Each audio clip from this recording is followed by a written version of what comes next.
नमस्कार विद्यार्थी मित्रांनो, मी प्राध्यापक डॉक्टर संजय नवले, भूगोल विभाग, संगमनेर महाविद्यालय, संगमनेर. आज आपण भूकंप व ज्वालामुखी म्हणजे काय हे अभ्यासणार असून याशिवाय भूकंप व ज्वालामुखी निर्मितीचे कारणे आणि परिणाम याचा देखील अभ्यास करणार आहोत.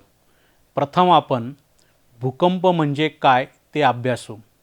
भूकंप, अर्थक्वेक, भूगर्भातील अंतर्गत शक्तीमुळे काही वेळा भूकवचावर अचानक किंवा शीघ्र भूहालचाली निर्माण होतात, ज्यांचे स्वरूप अत्यंत तीव्र असून त्यात भूकंप व ज्वालामुखी यांचा समावेश होतो. भूकंपाच्या वेगवेगळ्या शास्त्रज्ञांनी वेगवेगळ्या व्याख्या केलेल्या आहेत. यामध्ये आपण प्रथमतः वर्सेस्टर यांनी केलेली व्याख्या अभ्यासूया. भूपृष्ठावरील किंवा भूपृष्ठाखाली असलेल्या खडकांच्या संतुलनात क्षणिक अडथळा निर्माण होऊन जमीन कंपनमान होते, त्याला भूकंप असे म्हणतात.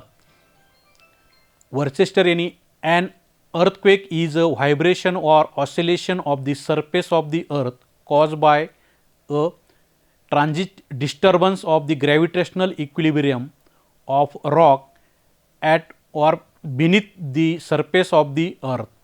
ही व्याख्या वर्सेस्टर यांनी सांगितलेली असून त्याद्वारे आपल्याला भूकंप म्हणजे काय हे सहज लक्षात येते. पीलेक या शास्त्रज्ञाने देखील भूकंपाची व्याख्या पुढील प्रमाणे केलेली आहे. काही कारणामुळे भूकवचाला हादरे बसतात, त्याला भूकंप असे म्हणतात. भूकवचाला कमी अधिक तीव्र स्वरूपाचे हादरे निर्माण होतात, त्यास भूकंप असे संबोधले जाते. W.G. मूर या शास्त्रज्ञाने देखील भूकंपाविषयी व्याख्या केलेली आहे. ती पुढील प्रमाणे: भूपृष्ठाखालील नैसर्गिकरित्या भूकवचाच्या हालचाली होतात किंवा ते कंप पावते, त्यास भूकंप असे म्हणतात. मूर या शास्त्रज्ञांनी an earthquake is a movement or tremor of the earth crust which is originate naturally and below the surface of the earth अशा प्रकारे भूकंपाची व्याख्या या ठिकाणी केलेली आहे. अशा विविध प्रकारच्या व्याख्यांवरून भूकंप म्हणजे जमीन हादरणे होय. भूकंप लहरी चहूबाजूला पसरतात, त्यामुळे भूकंपाची तीव्रता आपल्याला स्पष्टपणे जाणवते.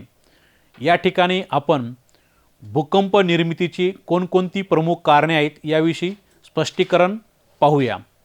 जगातील विविध भूकंप क्षेत्राच्या निरीक्षणावरून किंवा अध्ययनावरून भूकंप निर्मितीची अनेक कारणे दिसून येतात. भूअंतर्गत हालचालींमुळे आतील अतिरिक्त ऊर्जा बाहेर पडण्यासाठी उष्णता किंवा अंतर्गत भागातील ऊर्जा मार्ग शोधत असते. त्या दरम्यान भूपृष्ठावरील एखादा कमकुवत भूकवचात कंपने निर्माण होतात, त्यास आपण भूकंप असे म्हणतो. चार्ल्स रिश्टर या शास्त्रज्ञांनी सर्वात प्रथम भूकंपाची तीव्रता मोजण्याचे परिमाण शोधून काढले असून रिश्टर स्केलमध्ये भूकंपाची तीव्रता मोजली जाते. ज्वालामुखीचा उद्रेक हे देखील एक भूकंपाचे महत्त्वाचे कारण आहेत. ज्वालामुखी आणि भूकंप यांचा अतूट संबंध आहे. ज्वालामुखीच्या उद्रेकाच्या वेळी भूगर्भातील तप्त पदार्थ, शिलारस, वायू, पाण्याची वाफ बाहेर पडत असताना ज्वालामुखी लगतच्या भूभागाला हादरे बसतात, याला ज्वालामुखीय भूकंप असे म्हणतात. दुसरं महत्त्वपूर्ण भूकंप निर्मितीचे कारण म्हणजे भ्रंशमूलक भूकंप, त्याला टेक्टोनिक अर्थक्वेक असेही म्हणतात. यामध्ये अंतर्गत व बहिर्गत शक्ती भूकवचावर सतत कार्य करत असल्याने ते अस्थिर असते. अंतर्गत शक्तींच्या हालचालींमुळे भूपृष्ठावर किंवा भूकवचावर ताण अगर दाब निर्माण होतो. त्याचाच परिणाम म्हणजे भूपृष्ठावर वलीकरण क्रिया घडून भूपृष्ठाला वळ्या किंवा घड्या पडतात, तर काही ठिकाणी ताण पडून भूपृष्ठाला मोठमोठे तडे पडतात.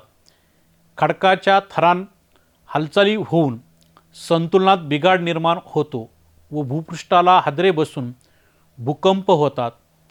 भ्रंशमूलक भूकंप भारतातील बिहारमध्ये 1943 व आसाम या राज्यामध्ये 1950 मध्ये याच कारणामुळे झालेला आहे दिसून येते. तिसरे महत्त्वाचे कारण म्हणजे रासायनिक स्फोट. भूपृष्ठाखाली जास्त खोलवर भागात असलेल्या विविध खनिज द्रव्यांचे मिश्रण होऊन रासायनिक स्फोट घडून येतात. त्यामुळे जे भूकंप घडून येतात यांना पातालिक भूकंप असे म्हणतात.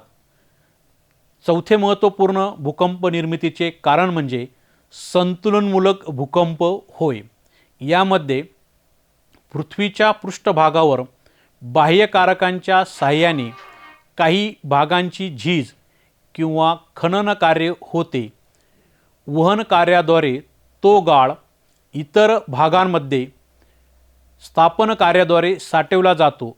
यामुळे भूपृष्ठाचे संतुलन बिघडून भूकवचास सौम्य हादरे बसतात. या भूकंप प्रकारास संतुलनमूलक भूकंप असे म्हणतात. भूकंप निर्मितीचे पाचवे महत्त्वपूर्ण कारण म्हणजे इलॅस्टिक रिबाउंड अर्थक्वेक. हे देखील एक महत्त्वपूर्ण कारण आहे. डॉक्टर रीड यांनी इलॅस्टिक रिबाउंड थिअरी हा सिद्धांत मांडला असून या सिद्धांतामध्ये भूकंप निर्मितीचे कारण स्पष्ट केले आहेत. जमिनीवर संचयन क्रियांमुळे अत्याधिक दाब निर्माण झाल्यामुळे पृथ्वीचे कवच कमकुवत होते. त्याखालील खडकांचे तुकडे होऊन त्या तुकड्यांची ऊर्ध्वगामी अधोगामी हालचाल होते. खाली गेलेले तुकडे पुन्हा वर येण्याचा प्रयत्न करतात. या हालचालींमुळेच भूकवचाला हादरे किंवा धक्के बसतात व भूकंप होतो. पुढील महत्त्वपूर्ण भूकंप निर्मितीचे कारण म्हणजे तबकडी भूवर्तनिकी प्रणीत भूकंप. याविषयी आपण शास्त्रीय स्पष्टीकरण पाहूया. हे कारण देखील महत्त्वपूर्ण मानले जाते. यामध्ये पृथ्वीचे शिलावरण हे अनेक लहान मोठ्या भूपृष्ठीय तबकड्यांचे मिळून बनलेले आहे. या तबकड्या स्थिर नाहीत, त्या सायमावर तरंगत आहेत असे शास्त्रज्ञांचे प्राथमिक निष्कर्ष असून भूविवर्तनिकी घटना मुख्यत्वे करून तबकड्यांच्या किनारवर्ती भागात होतात. या तबकड्या ज्यावेळी परस्पर विरुद्ध दिशांनी जातात त्याचवेळी दाब कमी झाल्याने त्याखालील खडक वितळतात. शिलारसाची निर्मिती होऊन हा बाहेर पडण्यासाठी ज्यावेळी कमकुवत भागावर धडपड करत असतो त्याचवेळी भूकवच कंपायनमान होऊन त्या ठिकाणी मोठ्या प्रमाणात भूकंप हालचाली घडून येतात. भूकंपामुळे वेगवेगळ्या प्रकारचे परिणाम घडून येतात. त्या परिणामांचे स्पष्टीकरण आपण पाहूया. भूपृष्ठावर ज्या ठिकाणी भूकंपाच्या लहरी तीव्रपणे अनुभवास येतात तेथे भूकंपाचा तीव्र स्वरूपाचा धक्का जाणवतो. हा धक्का काही सेकंद दिसतो, परंतु या अल्प काळामध्ये भूकंप झाल्यामुळे भयंकर अनर्थ घडून येतात. काही वेळा थांबून त्या ठिकाणी भूकंपामुळे भूकवचाला मोठ्या प्रमाणात हादरे बसतात. यामुळे भूपृष्ठाला मोठ्या प्रमाणात भेगा पडतात. भूकंपामुळे भूपृष्ठाला ज्या भेगा पडतात, उदाहरणार्थ 11 डिसेंबर 1967 रोजी महाराष्ट्रातील कोयनानगर येथे मोठा भूकंप झाला. त्यावेळी डांबरी रस्त्याला प्रचंड मोठ्या प्रमाणात भेगा पडल्या. पाटण कोयनानगर परिसरात सह्याद्री पर्वतरांगेलाही तडे गेले. वित्तहानी व प्राणहानी भूकंपामुळे मोठ्या प्रमाणामध्ये घडून येते. पाण्याचे नळ, रेल्वेचे रूळ भूकंप हालचालीमुळे वाकतात. याशिवाय रस्त्यांना मोठ्या प्रमाणामध्ये भेगा पडतात. तसेच वीज, टेलिफोनच्या तारा तुटून वेगवेगळ्या प्रकारची आर्थिक हानी मोठ्या प्रमाणात होते. घर, पूल व इतर बांधकामे कोसळतात. घरांना तडे जातात. अशी मोठ्या प्रमाणात वित्तहानी घडून येते. तसेच भूकंपामुळे प्राणहानीही मोठ्या प्रमाणात होते. महाराष्ट्रातील किल्लारी, उमरगा परिसरात 30 सप्टेंबर 1993 रोजी विनाशकारी भूकंप झाला. हा भूकंप अतिशय विध्वंसक म्हणून ओळखला जातो. यामध्ये हजारो लोक मृत्युमुखी पडले व वित्तहानीही देखील मोठ्या प्रमाणावर झाली. भूकंपाचे तिसरा महत्त्वपूर्ण परिणाम म्हणजे नद्यांचे प्रवाह मार्ग मोठ्या प्रमाणात बदलतात. नद्यांच्या प्रवाहमार्गात दरडी कोसळून प्रवाहामध्ये मोठ्या प्रमाणात अडथळे निर्माण होतात. त्यामुळे नदीला पूर येऊन काही वेळा नदीपात्रात भेगा पडल्याने नदी प्रवाह गडप होतात. शिवाय भूगर्भातील भूजल पातळी देखील उंचावली जाते किंवा काही वेळेस कमी होते.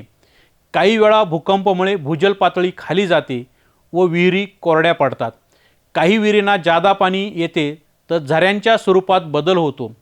काही झरे आटतात तर काही ठिकाणी नवीन झरे निर्माण होतात. भूकंपामुळे सरोवरे व दलदलीचे प्रदेश नाहीसे होणे. सरोवर दलदलीचा प्रदेश भूकंपामुळे नष्ट होऊन त्या ठिकाणी नवीन भूभागास निर्मितीस चालना मिळते. भूकंपाच्या धक्क्यानंतर विजेच्या तारा तुटल्यामुळे त्या ठिकाणी मोठ्या प्रमाणामध्ये मनुष्यहानी व वित्तहानी होते. याशिवाय भूस्तरांचे प्रसरण व भेगा पडणे हे भूकंपामुळे घडून येते. अर्थात भूकंपामुळे जमिनीला मोठमोठ्या भेगा पडतात.